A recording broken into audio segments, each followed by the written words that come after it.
Hello. Hi, good morning. This is Leonardo from GL Del Rio and Associates.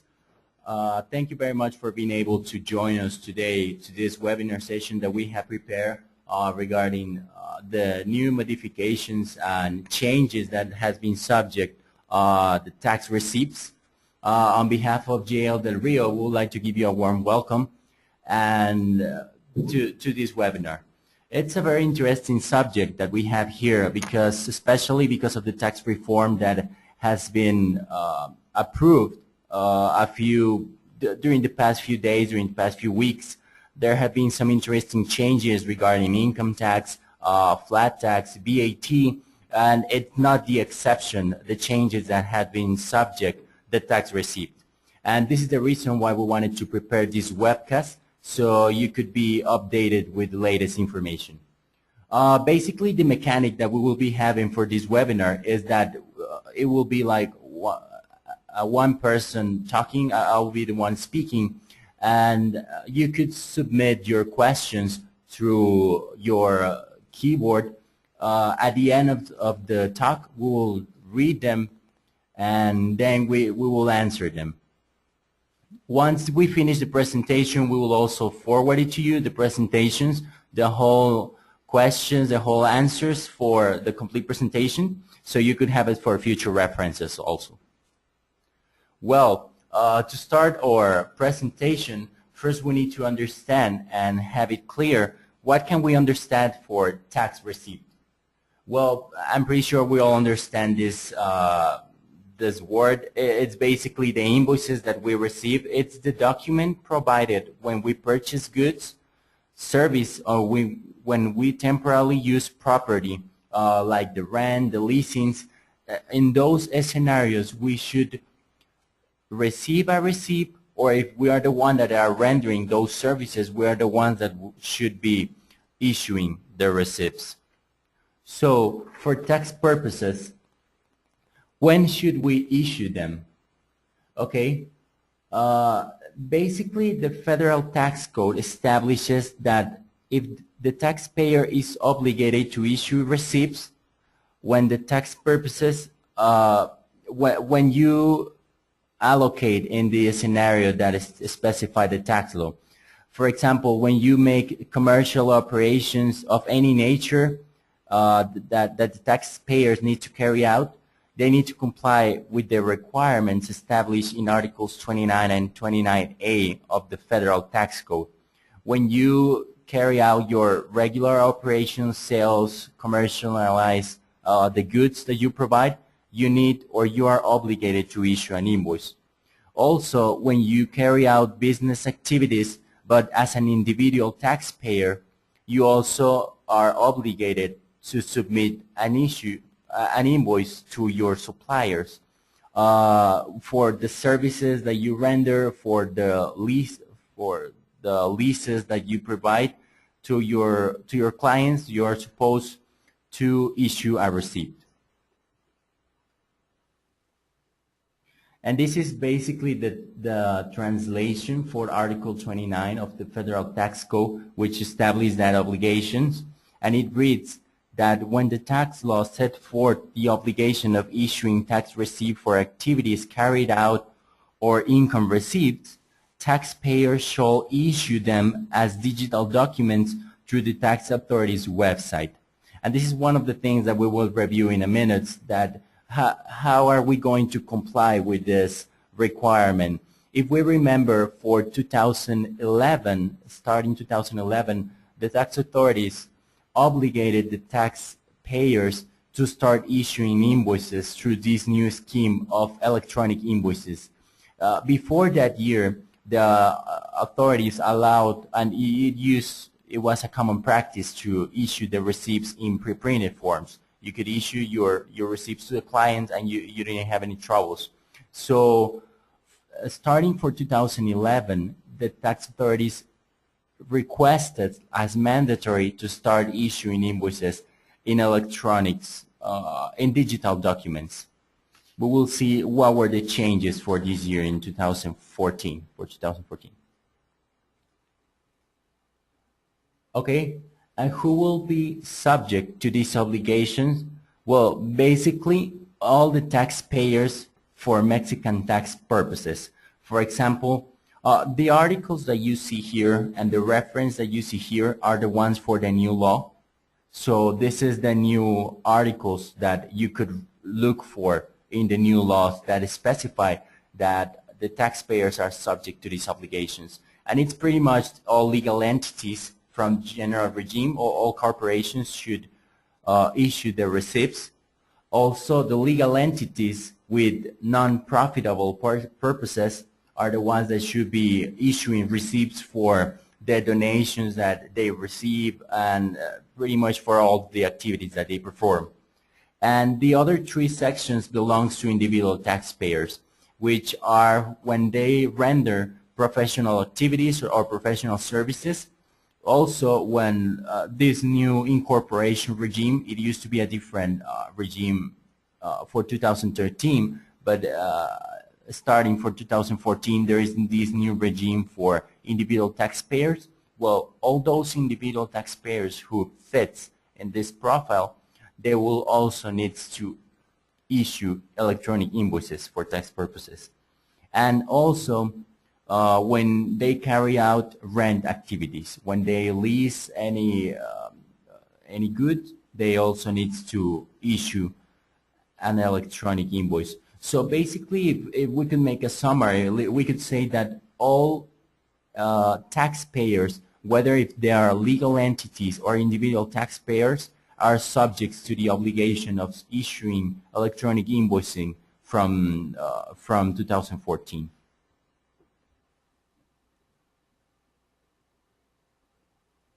Also, the VAT law, Article 32, Section 3, establishes the same obligation, and the Special Tax and Production Service Law establishes also this obligation that whenever you carry out activities, when you cost this tax, whether if it's VAT or this special tax, you also need to issue the invoices. Okay. What we are watching in this slide is basically the form that the invoices are being issued nowadays. On the left part, we can see the invoices for this year, that it's the nowadays method.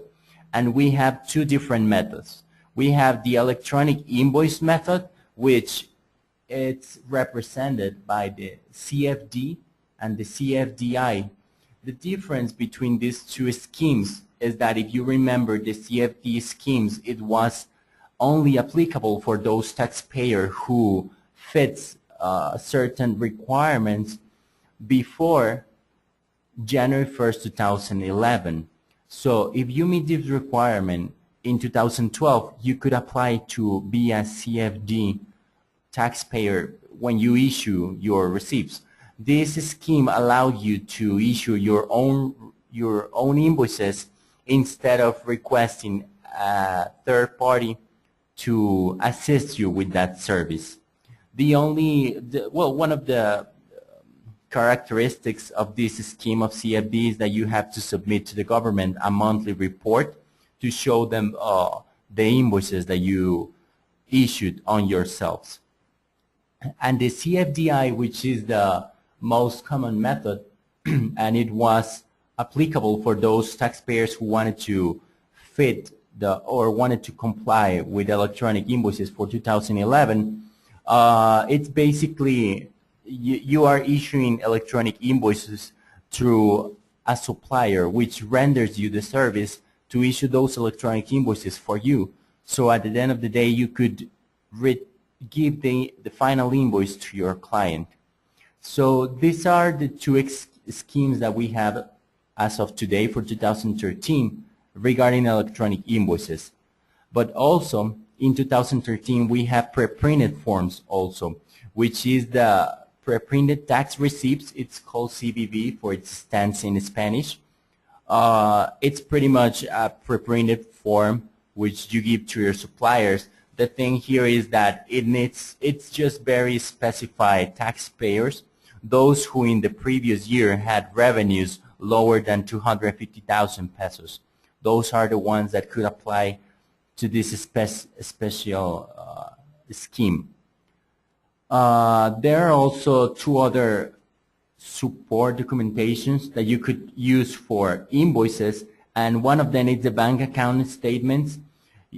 Nowadays, if you don't receive a tax invoice from your clients, from your suppliers, I'm sorry, you could also deduct the expense if you have the bank account statement and contains certain requirements like the tax ID of the tax of your supplier and some other requirements, but it is also allowed nowadays to use the bank account statement as if it were used for invoice purposes.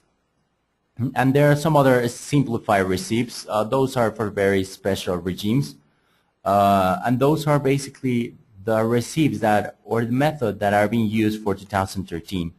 What would be expecting for 2014? Well, the changes or the big modifications here is that the only one that will be allowed for tax purposes is the one for CFDI, the one that you request or that you hire the services of a third party. Basically, this scheme is that you need to go to an authorized supplier by the government. You will request him to issue the invoices for you, so he gives them back to you, and then you could give them back to your clients. That will be the mechanic for them. Most of the clients nowadays are using that scheme. The difference between 2014 and 13, it will be that this will be the only scheme allowed, which means that the CFD, the CVV, the bank account statements, and the simplified receipts won't be permitted anymore. So this means that in 2014, if you receive an invoice from a supplier that it's not a CFDI, if they give you a pre-printed form, it's not a good practice that you receive it, because if you do, you will not be able to deduct it for tax purposes.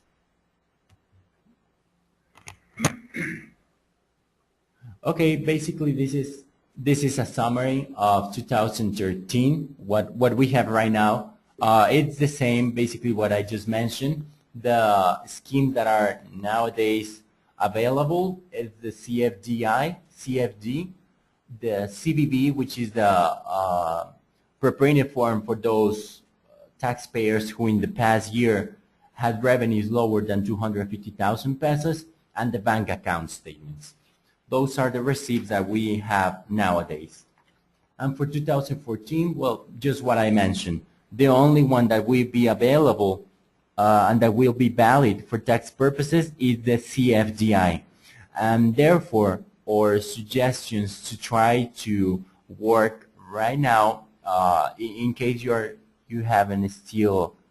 don't still have the CFDI, it's very important that you transfer your invoices to this new scheme, because it's the one that will be valid only for 2014.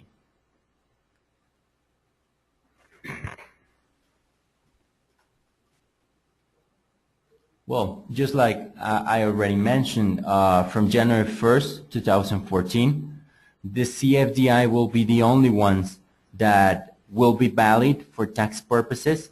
So therefore, our recommendations to start working on preparing your software, you contact any supplier so you could start working on the CFDI, because if you do have right now the CFD or the CVV schemes or invoices, they won't be valid anymore for 2014.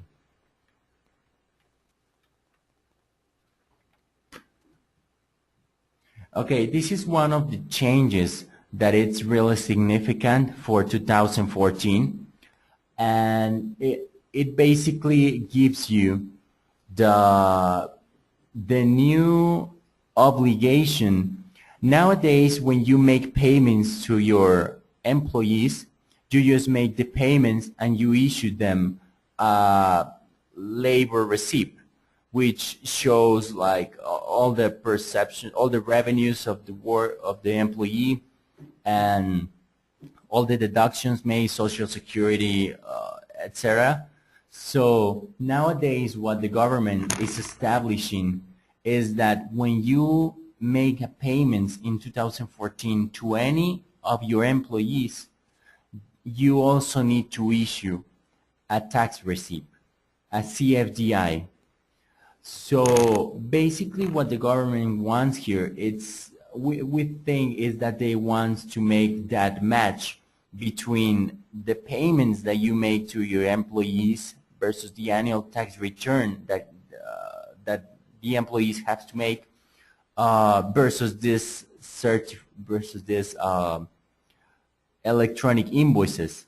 So when you give them these invoices, basically all this information goes to the government. So we believe that this is one of the reasons why the government wants or is trying to implement this new requirement for the taxpayers. So Article 99, Section 3 of the new income tax law establishes that the employees are to issue and send tax receipts to workers on the day salary payments are made. And these receipts can be used as a proof of payment for labor legislation purposes when we refer to federal labor law. So what we can extract from this new article, these regulations, is that whenever you make a payment to one employee, you will have to issue one receipt for that payment. And when will you need to issue that receipt? It will have to be issued the same day the payment is done. It's the same for the invoices. When are you supposed to give your clients the invoices that you issue? On the same days when the action is performed.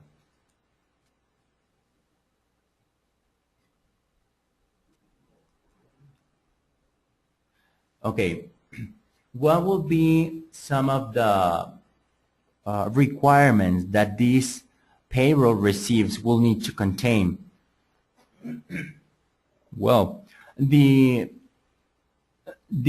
tax authorities already issued a bulletin which can be consulted in the following link. I put it in there. You can see it when we send you the presentation. But basically some of the requirements that will have to be included in these payroll receipts, it's the tax and exempt incomes of the employee, also the type of incomes that they are receiving, such as vacation, Christmas bonus, salary, a special bonus, etc. That's what we refer by type of incomes. It also needs to contain the employer security, the social security ID. In this case, is from the company. The number of the employee unique ID. It's a special number for all the employees for Mexican purposes. It also needs to contain the social security number of the employee, the date and period of payment, the integrated daily salary, and the employee's antiquity and position. This is basically the most important items that needs to contain, but these are not the only ones. The whole complete of requirements you can be reviewing the link that we posted there, and it's important that you review it so you could be prepared by January 1st, 2014.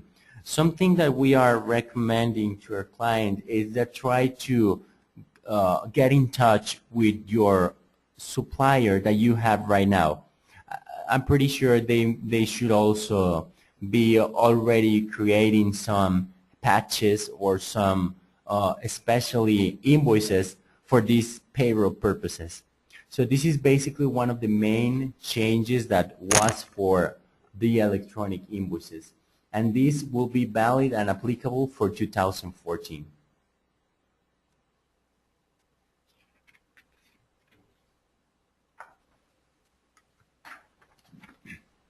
Nowadays, what are the steps that can be carried out nowadays. So if you want to start issuing invoices by electronic invoice, well, it's written in Spanish. I'm going to translate it for you. Basically,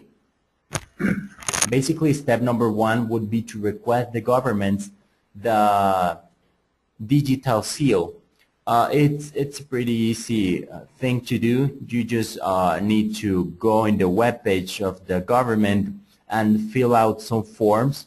So when you are requesting the digital seals, these digital seals can be issued for the companies or for the taxpayers, as many as you want. But we usually recommend to have one for different kind of branches. For example, it's recommended to have one digital seal for branch in Monterrey, a different digital seal for the branch in Mexico. And it's not obligated to have different digital seals, but it's better for control. So the first step, it would be to request this digital seal. Once you request it, what you will need to do is now issue your electronic invoice. And you have two options here. You have the basic option, which is for free. You just need to access the web page of the government, and it's an application online which allows you to create electronic invoices. The only thing here is that you cannot like make a layout. You cannot create like a layout so you can record the names of your clients in a different way than if you go to a special supplier. If you have a supplier that renders these services, they usually gives you the opportunity to create your own layout which with the logo of your company. And we have seen some suppliers that what they do is that they create a platform online. They give you a username, a password, you just log in, and then you create your own invoices through that platform. Once you create the invoice, it automatically goes to the government and they return you the final invoice. So what you need to do in here is just take that invoice and send it to your client. So if we comply with this requirement, that would be the way in which we could be preparing or issuing electronic invoices to our clients.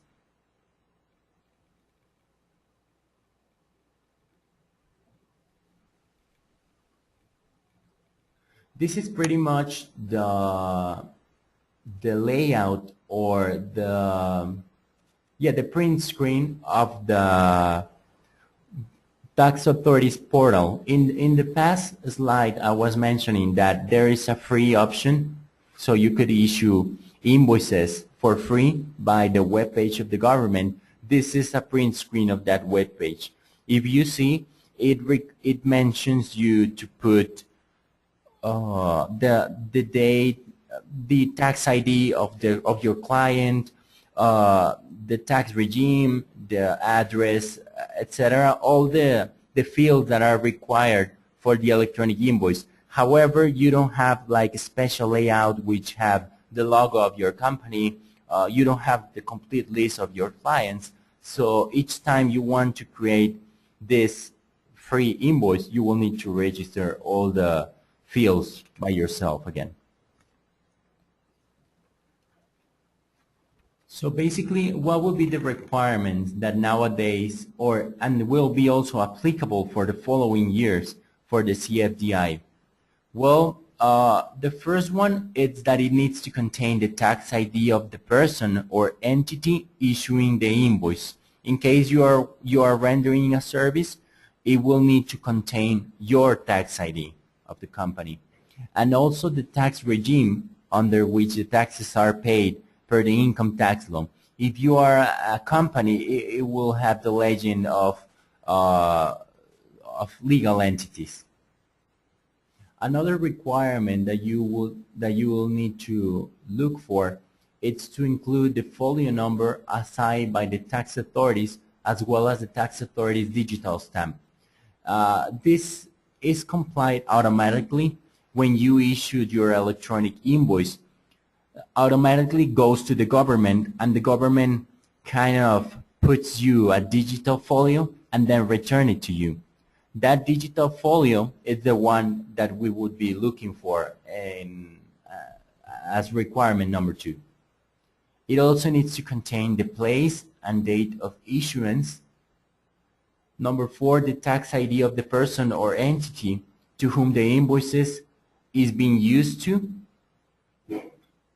It's important here that it does not, usually in the past, it required that it also contained the full name of the company of your client, for example.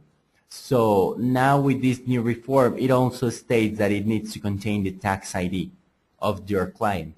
So that would be something that we will need to look for.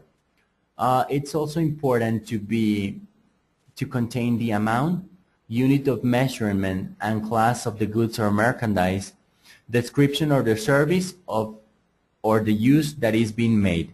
And this is basically very, very important because it gives you, or it shows you what you should be placing in the invoice as description. Try to be as much clear as possible. If you are rendering a professional service, that would be that you will need to put in the invoice. Professional services rendered in October 2013, for example. Also, we need to be looking for unit costs in numbers, and some of other requirements is that the total amounts in numbers and letters, it's also important. And in case of custom documents, the number and date when dealing with first-hand sales of import merchandise. It needs to contain the information of the import document, basically. And by others, well, we can, by others we mean those who are published in the miscellaneous tax resolution. They are specified to those regimes. Those would be specific, so we didn't put them in here for that reason.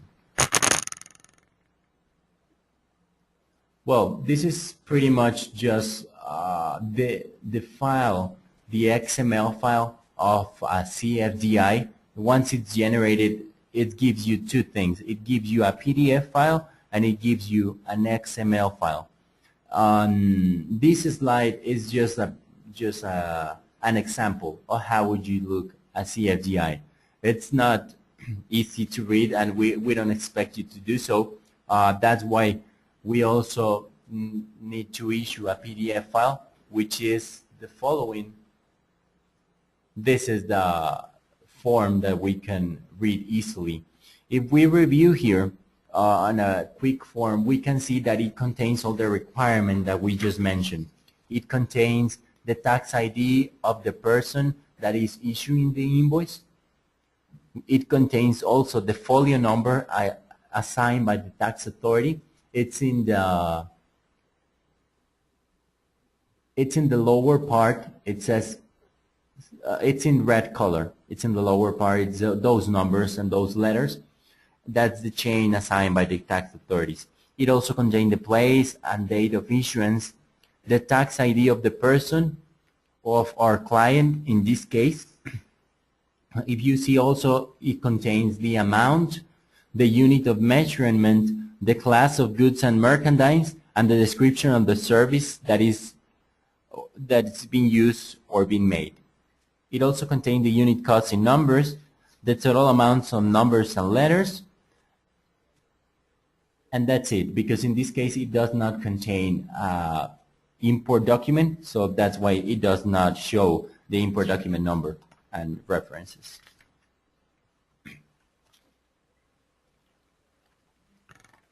Well, nowadays the tax authority mentioned that one of the advantages of just having CFDI are basically these ones. It's secure and quick issuance. It's a simplified administrative process instead of having the pre-printed forms.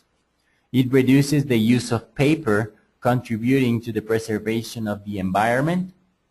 It gives a better client service, and it reduces costs and issuance, processing, deliver, and storage error, and it's a greater documental control. Those are basically the advantages that we could have for having the CFDI for tax purposes. One important thing that we also need to consider is that the tax law establishes that we also need to storage them, and we need to storage the PDF file and the XML electronic invoice, because for tax purposes we will need to use both documents, the PDF file and the XML, for support deductions in case of a tax authority reviewing. And this is a very important item. What we usually recommend to our clients is that they do, or they have like a special hard drive, especially just to store those invoices. We usually recommend them to have them like by year, and then by month, and then by date. So it would be easier for them to identify when the tax authorities want to review. And I know it might sound a little bit crazy or a little bit extreme to storage all these electronic invoices and files, but nowadays we have seen in reviews of our clients and from other colleagues on the profession that the tax authorities are not requesting anymore the pre-printed forms. They are requesting the XML file. And if you don't have that file, they don't accept the deduction, and you cannot deduct the expense. So that therefore the importance of having this CFDI storage well for your own record.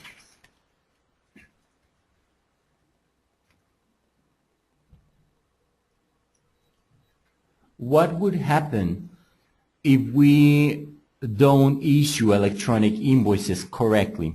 Well, the Federal Tax Code establishes some penalties for those who issue the invoices, which goes from 1,000 pesos to 69,000 pesos, depending on the case. And by depending on the case, we mean that on the frequency. If this is something that happened for the first time, and depending on the amount, it's the amount of the penalty. But if this is something that happened on a repeated practice, the fine gets bigger. So it's important that when we issue our invoices, we make sure that they all comply with the tax requirements that we just mentioned. Otherwise, we could be subject to those penalties.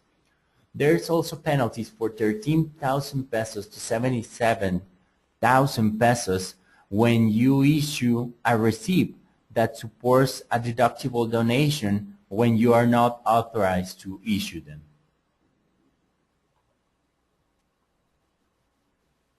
The amounts shown here are in pesos. And there is also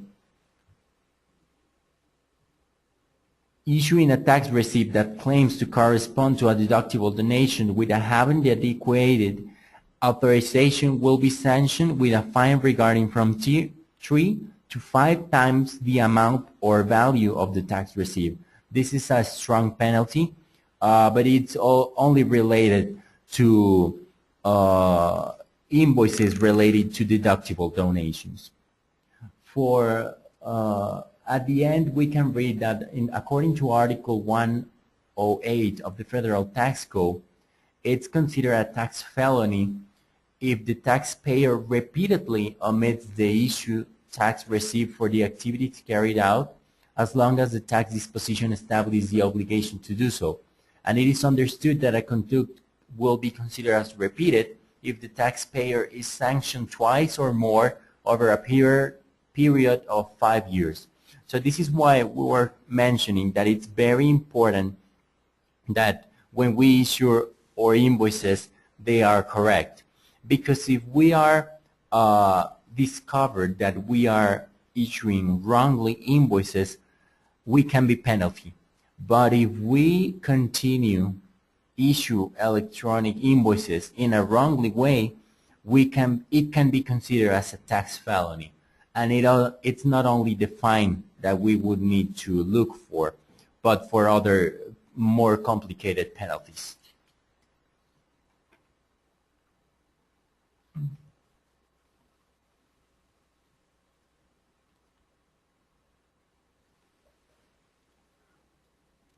Well, this is pretty much the same regarding the sanctions, and it only mentions that when taxpayers unduly use online tax receipts, known as the invoice sales, the authorities will reveal the names of taxpayers that carry out these illicit activities.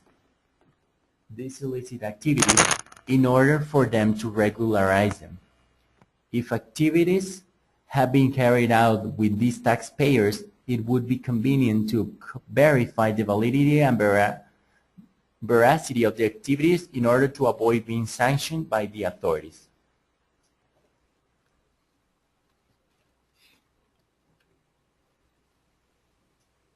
Okay, and just to finish, basically what it's been mentioned here in this miscellaneous tax resolution, it establishes that nowadays for the CFD you have to issue a monthly report. For December 2013, you still need to file that report, which needs to be filed in January 2014. Basically, that will be the final report that you will need to file because the CFD won't be applicable anymore. So this resolution is just clarifying this subject.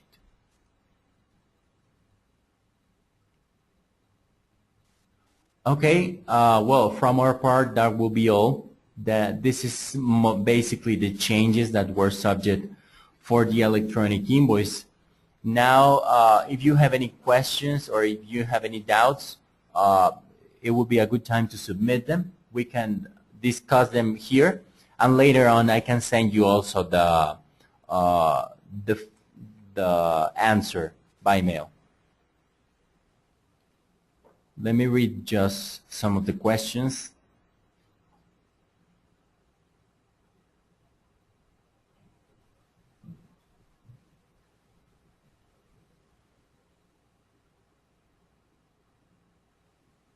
Okay, I have one question here. It says, when should the company begin to issue electronic salary receipts? Okay, well, this salary receipts should be obligated to the companies to start issuing on January 1st, 2014. So basically, if you start making payments to your employees from that date on a forward basis, you will start need to issuing your salary receipts. It will be important that you review the material that we're going to send you and review basically, especially the link, because it shows you the requirements that needs to meet this these payroll receipts. It will be important that you contact your supplier. I'm pretty sure they must have more information and the software prepared. So you just need to issue your receipts, and I'm pretty sure they will make sure that their softwares that they provide contains all the requirements given by the government. Okay, let me read another question from here.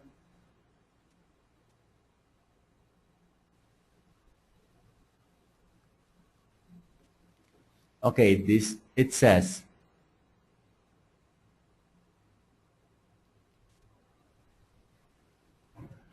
I would like to know when the mandatory submission of the electronic invoices will take place. Okay, nowadays, this mandatory obligation for the taxpayers will be starting from January 1st, 2014. All taxpayers needs to issue invoices through the scheme of CFDI. This is the scheme that we were mentioning, in which you have to hire the services of a third party. You go with that supplier, and he's authorized by the government, so he renders the service so you can issue your own invoices. One of the things that we have seen in the practice, or one of the, like I mentioned, one of the suppliers that we have known is that they have like an online platform. You make a monthly payment. It usually depends on the number of invoices that you plan to issue. They give you a username and password. You just log in the web page, and on the platform, and it basically asks you just to fill out the specified fields, and all those fields basically contains all the requirements requested by the government. So you don't have to worry if that contains everything, because if that supplier is authorized by the government, it means that the government already reviewed that it contains all the requirements that you will need. So it will be mandatory from January 1st, 2014, which it's related to the following question. It says, even if the following year I am given a pre-printed invoice that it's still valid, can I receive it and make it deductible? Well, the answer is no. Nowadays, you have the option of receiving pre-printed invoices from your supplier, and you can make them deductible.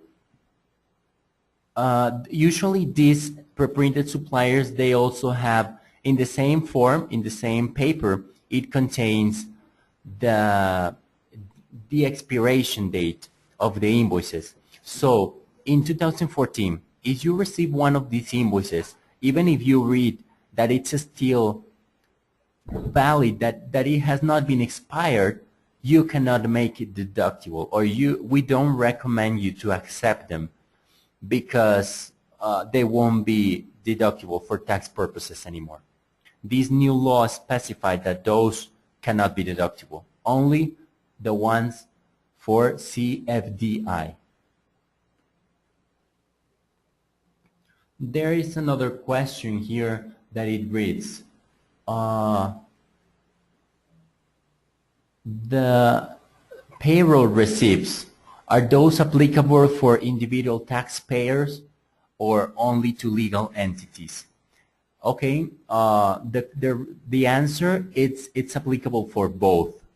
It's applicable for any taxpayer who makes payment to employees, whether if you are a legal entity or if you are an individual taxpayer and you make payments to employees, you are now obligated to issue an electronic invoice, a payroll receipt.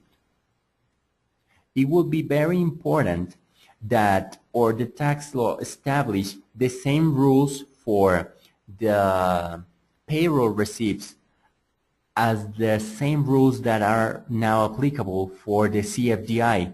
This means, and I'm referring basically to the submitting of the PDF file and the XML file. When you issue an invoice nowadays to your clients, you have two different files, a PDF and an XML file. Both files should be delivered or given to your client. Well, for these payroll receipts, the tax authorities are requesting the same, that both files will be given to your employees. So it will be important that you request your employees to have an email account so you can send it to them for tax purposes. Okay, I have another question here, and it reads, what are the requirements that must be met for the foreign entities when they issue invoice for tax purposes? Oh, okay, so I think it means that for foreign residents, what are the requirements for the invoices that are given to Mexican entities? Well, it's obvious that the Mexican tax law cannot obligate to foreign residents to meet the same requirement of their invoices because they are in a different country, different legislation, they have different structures. So for this special, for these invoices that legal entities in Mexico receive from foreign entities, we need to go look for the miscellaneous tax resolution, and it establishes the requirements that needs to meet of these invoices. Basically, it needs to contain the name and the tax ID of the person who is issuing, in this case from the foreign resident. It also needs to contain the date and place of expedition, and it needs to be also detailed by amount, unit cost, and it also needs to contain a description of the goods that are being sold or that were rendered to the Mexican entities. So if we make this difference, we can see that the requirements for foreign tax receipts are kind of different and simpler than the ones that are obligated for Mexican taxpayers. Okay, and we have another question here, and it reads, nowadays I have a digital seal that I use for CFD. Can I still use it for electronic invoices in 2014 for my CFDI? Well, the answer is yes. However, we as a firm, we don't recommend you to mix different invoices, different kind of invoices like CFD and CFDI with the same electronic seal. The reason of having electronic seals is basically to make difference over type of invoices. Like I was mentioning, if you have it would be recommended to have an electronic seal for the branch in Monterrey, for the branch in Mexico, for the branch that you have in different locations. So it would be, it applies the same to have a better control. We don't want you to mix invoices from the past year that were applicable for the past year and nowadays is not applicable, referring to 2014.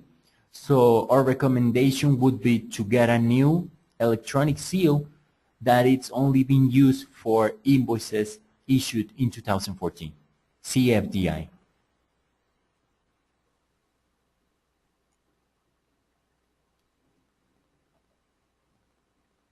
Okay, I have another question here. Let me read it.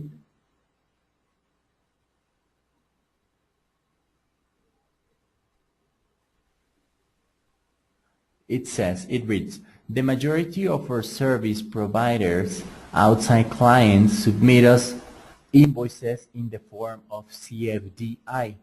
However, we still have a significant number of clients who submit CFD and basic handwritten invoices. If they continue to issue these types of invoices after January 1st, will they be penalized? Yes. The answer is yes, because they are not valid for tax purposes anymore. So actually, I think that yesterday we already sent an alert, a bulletin, a tax bulletin which mentioned this. So since they are not valid anymore, it won't be recommended also that you receive them. If you have, let's say, a supplier that comes to you and wants to give you a pre-printed form or a CFD invoice, we strongly recommend you not to take it. Because if you do, you won't be able to make a deduction for that expense. Whether the amount, if it's low or big, you won't be able to deduct it. And the other part, the one that is issuing those receipts, he could be subject to a penalty. Yes. Okay. Well, I still have some other questions here, but because of the time, I think it might not be possible to keep them answering right now. What I will do is that I will answer personally by email and I will send you the complete full questions and answers so you could have it for your personal records. We will also send you the presentation from this. And please let us know if you have any questions or if you have comments about these new changes. If we will be glad to help you. And well, thank you very much for your time. I hope this has been good for you, useful.